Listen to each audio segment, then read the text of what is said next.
Isle of Valfiera, which is inside there. They are deciding Lorcan's punishment. This is called the Convention. Some records put this in the Merethic era. I put it in the Dawn era because it makes sense.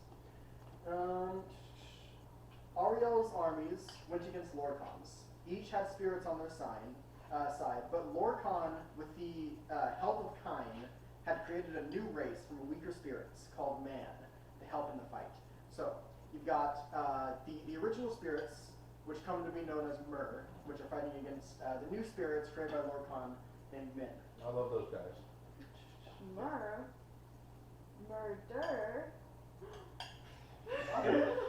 Okay, Ariel's greatest warrior, a spirit named Trinimac, struck down Lorcan and tore out his heart. Ariel and Trinimac failed at destroying the heart, however, and it laughed at them and said, "This heart is the heart of the world, for one was made to satisfy the other." Lorcan's being and power remained in his heart. So as long as the world existed, so would he, essentially. Ariel's having none of that shit, so he ties the heart to the end of an arrow and shoots it east into the ocean. A volcano, now known to be Red Mountain, located right here on the Isle of Vardenfell, erupts from the sea, like it basically grows out of the sea where Lorcan's heart fell. And it is basically the most prolific and explosive volcano in the world. And it formed the Isle of Vardenfell around it, which is in modern-day Morrowind. And it is the setting of the Elder Scrolls III Morrowind. Shortly after Lorcan is killed, it rains for the first time. What this means is, in Oblivion, the David Prince Jiggalag, who was the only Anuic David Prince, he believes in soul order, the devastation of everything, the unification of everything. He wants to make it all gray. Literally, he is painted black by the Rolling Stones. He wants to make it all uniform, all order, all him. Okay, so he's going through Oblivion, and he is cutting the other princes down. Like, he is straight up murdering tens of hundreds of other David princes at this point. Hell yeah. And it gets to the point where there's only about 20 or so David princes left. And they all, for the first and only time in history, band together to trap Jiggalag. And what this happens is they turn him into the god of madness, Sheogorath. At the end of every era, there's this event called the Grey March, which is where the Jiggalag personality tries to take back control of Sheogorath. So basically, Jiggalag goes, kills Sheogorath, and then Jiggalag becomes Sheogorath. Is basically what happens every year. This has happened, I think, 4 or 5 times, if I recall correctly. Khajiit legends propose that during this time, Azra, or Azura, Azra is their anticipation of Azura, spoke the first secret to Messer and Secunda, which are the moons. There are 2 moons above Nirn. And she spoke the first secret to them and created the Khajiit through this. It is suggested that Yifri, or Yifr, in the Khajiiti language, he's the god of the Wood Elves. It's just that he overheard this, and it aided him in making the Bosmer separate from the Altmer later on. We'll get to what all of those words mean later. So basically what you need to know is Azura is a David Prince. She is vain and all about her beauty and all things and stuff like that. And she is the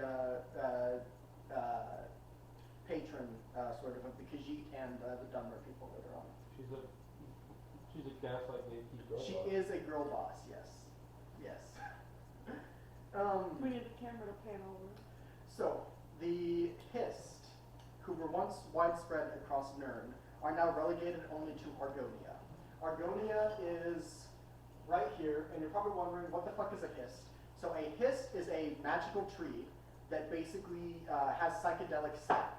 And they are sentient. The Hist are sentient, and they use their sap to evolve the Argonians out of little lizard people. So that's how Argonians came to be. Whoa. Yeah, Argonians used to be just mindless lizards, and the Hist were like, you're people now. Yeah. So do they have normal breasts? Yes. Yes, I'm a firm believer in Argonian titties. Okay. Yes. So the trees just were like, we're gonna drug out these lizard people. Yeah, that's basically what happened. Until The they have Argonians, existential crisis. yeah, the Argonians drop ecstasy like all the time.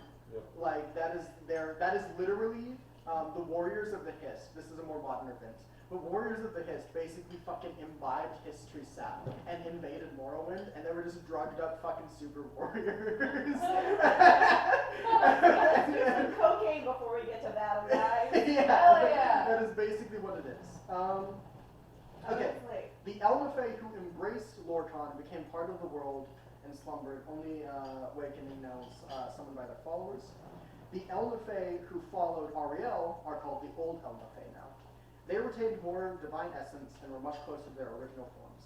These spirits eventually had their divinity fade away entirely, and their descendants become the Aldmer, or the Elves. In the beginning, every elf was an Aldmer. A-L-D-M-E-R. Mer is the elven word for one, by the way. So when I talked about mer and men earlier, that's basically elves and men didn't know. So all elves, humans? No. Sorry. No. Mer and men are different. Elves are mer, men are men.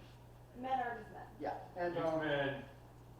I believe, I could be wrong about this point, I believe all elves descended from the Aldmer. But right now, elves are just Aldmer. They aren't different at all. They're just, physically, they are the race of Aldmer. Ariel guided the old Elnafey to the Isle of Aldmeris, right down here. It was off the coast of Tamriel. Eventually, old Elnafey were found by the wandering Elnafey, which are men. And they're the spirits. I was incorrect about that. Okay. It says here the wandering Elnafey also opposed Lorcan, but they didn't agree with the old Elnafey. They just fucked off. And the old Elnafey looked at the wandering Elnafey as lesser.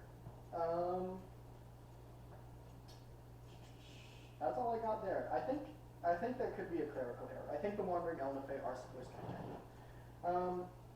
So, when all of the old Elnafey had passed and all that remained were their descendants, Ariel gathered all the Aldmer and ascended to divinity right before them. He's like, alright guys, all my friends are dead now, so fuck All my you, friends peace are out, dead. I'm gone. And he ascends to divinity once more in front of them. We're like, holy shit. But That was literally, sick. literally, all my friends are dead. Push me to the edge. You literally just stole my joke and said it louder. No. So yeah, he basically, by doing this, he shows them there's a path of ascension that they can follow. And this is the moment where the high elves set on the path of being perfect in everything they do, which is the backbone of what will become Ultimate Society. Legally distinct from Aldmer. They're still Aldmer right now, but eventually that will not be the case. A wealthy Aldmer nobleman now, called King Orgnum, led a rebellion against the powers of Aldmeris. But he and his followers were banished to Pyandanea, this island right here, because they were defeated.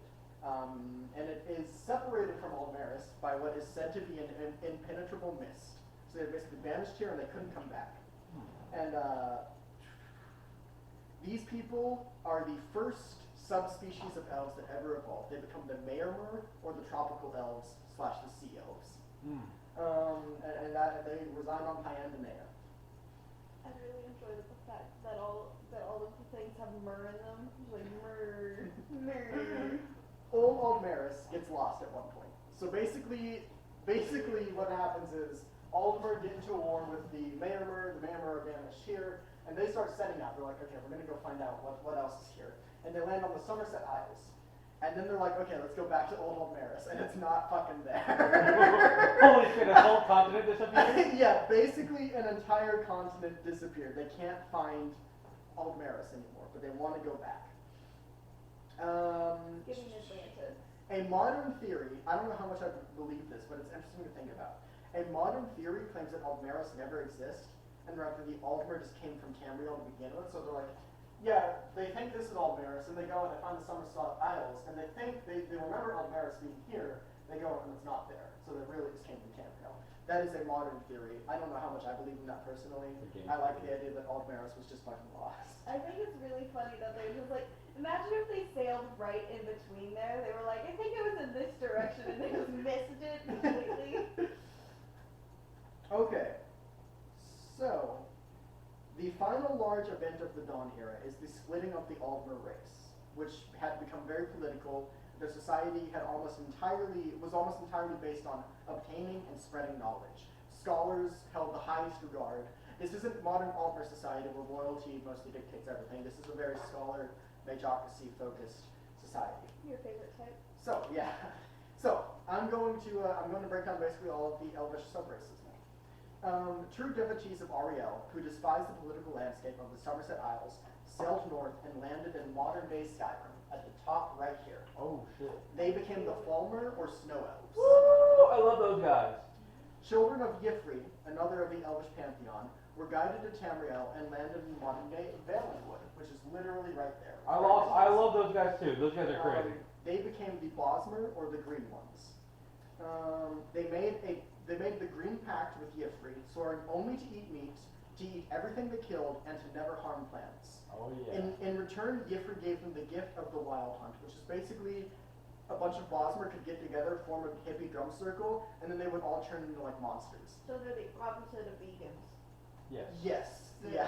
Anti-vegan. They're anti-vegan, but they're still very connected to nature. They're cannibals. Their whole thing is like nature is plants and needs to grow, so we'll just kill everything. And they literally eat everything they kill. So like if you're a Bosmer, right, you go to war with another Bosmer clan, you and your family have to eat the fucking Bosmer that you killed. Like have this big feast basically before the corpses rot away. So it's like yeah. whenever in Avatar, whenever something is killed, they're like really sad about it. Don't let it go to waste. Something like that. They aren't connected. Well, I mean, in a sense they're connected to nature, but then it's not like Avatar 100%. It's just I'm like just trying to make connections. yeah, of course. Yeah, the Wild Hunt. Anyway, the Wild Hunts basically give spawn to like modern day monsters like trolls and shit like that. It's like Witcher all over again, man. Yeah. Alright, the Chimer, or the Changed Ones, are not actually a subrace yet. They are a cult of Aldmer led by Saint Veloth, who deemed Aldmer culture to be decadent. He's like, fuck these guys and their bougie ass houses. We're leaving, okay? I don't like these people. He wished to lead his people to a new land, but on their way, they're making a peaceful protest here, and on their way out, they're intercepted by warriors of Trinimac. And they're like, hey, you can't leave. We're all happy. We don't like you. So Trinimac himself appears, and he's like, yeah, Chimer, I'm gonna be real with you guys. You guys are like cultist weirdos. You guys can't leave Chat Aldmira society. So the David Prince of Plots, Boethia, appeared and ate Trinimac. He fucking ate Trinimac and then shit Trinimac's corpse out, and his corpse became Malakath. Oh Okay? shit! And then all of the warriors of Trinimac, they turned into ugly fucking orcs because Boethia did that. Holy fuck! So Malakath became the god of the ostracized and the unworthy. And Malakath and all of his once honorable warriors, they became the orcs, or the Orsimer, the pariah folk. And they're basically fucking, they were ostracized by the society they had sworn to protect. And the orcs basically go off in two different directions. Many of them go to form the 13 clans in modern-day High Rock, which is up here. And the other ones become the Wood Orcs and go into Valenwood. And they live peacefully with the Bosmer. The Bosmer are chill with them. It's the only place that you're allowed to be in. That's cool. Yeah. Anyway, the Chimer are like, well, that's done now. I guess Boethia is fucking cool. And they followed Veloth to modern-day Resdain. Resdain is the old word for Morrowind. Morrowind is up here. It's this little like peninsula here, this and the Valenwood, or Vardenfell. What about Solstheim? Solstheim is Skyrim territory. Right now it's no one's territory. But Free world. basically, when he gets there, Veloth is like, yeah, fuck the old gods. We're worshiping Daedra now because they're cool with us. So he establishes a pantheon of 7 Daedra. There are the 3 good Daedra, which is Azura, Azura, the moon and star, the goddess of beauty and moon shadow. You need to. She's about to start. She's reading my guys. You know, Okay. it's 3 or 4 things. Yeah, there's Azura, which is based moon and star goddess. Boethia, of course, the Prince of Plots, they had to have him in their good Daedra. And then there was the Mephala, who was the goddess of like sex and lies and shit. Yeah! There were also 4 bad Daedra, which were also called the 4 corners of the House of Troubles. These were Sheogorath, the mad god, I love it. Golak Bal, the king of, we'll say domination. Uh-huh. Mehrunes Dagon, the Daedric prince of change and destruction, and Malakath, because fuck Malakath, right? Am I right? In Morrowind, the Chimer were surprised to find the Dwemer, or the Deep Ones. They're like, wait, there's other elves here? And the Dwemer, they're like pale, they have like purpley eyes, they're fucking weird, they live underground. They're like fucking nerds. They're literally atheists. The Dwemer are literally atheists. Well, they're not atheists, they're just, they're cooler than gods, basically. Yeah, they're like, fuck the gods, we're better. Yeah, the Dwemer rely on technology. So they're giving like that. What's that skin killer shit that gives you purple eyes and you do not have skin killer? Alexandria's Genesis, the fake teleportation. What you doing over there? Albinism. There's just Yeah, a I bunch was of- saying I was like, I they're don't know. basically albino elves. So basically, they find in Resdane, which is Morrowind, they find a bunch of fucking elves. What you doing over there? No, I'm Kill her. Yeah. Wait, I have a question. What were the ones that like mysteriously disappeared? Yes, and we'll get to that. We actually, people always say it's a mystery and nobody knows why they disappeared. It's documented. It's documented lore and history. We know why they disappeared, we just don't know what happened to them. Okay. I think I know what happened to him, bro. I know what happened to him. Okay. It ended up not being cooler than the guy. So yeah, basically they find a bunch of neckbeards living in the ground. And they're all about technology, they don't fucking give a shit about magic. They're like making automatons and shit like that. Can you check the camera later? Yeah, I am. Alright. We're 17 minutes in on the new recording. Shit. Pretty early. So basically, a modern day theory claims, because like there weren't supposed to be any other elves in Resdane right now. A modern day theory claims that they originated as a cult of Aldmer that left in secret long ago, long before they